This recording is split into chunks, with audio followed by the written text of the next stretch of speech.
In this video, we will learn to solve the linear equation 2x is equal to 1 over 4. See that in the denominator of 2x we have 1.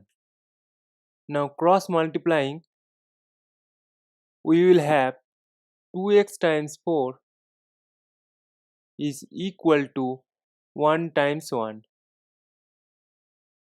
So simplifying, we will get 8x is equal to 1. Now see that the coefficient of x is 8. So to get the value of x, we need to divide both sides by 8.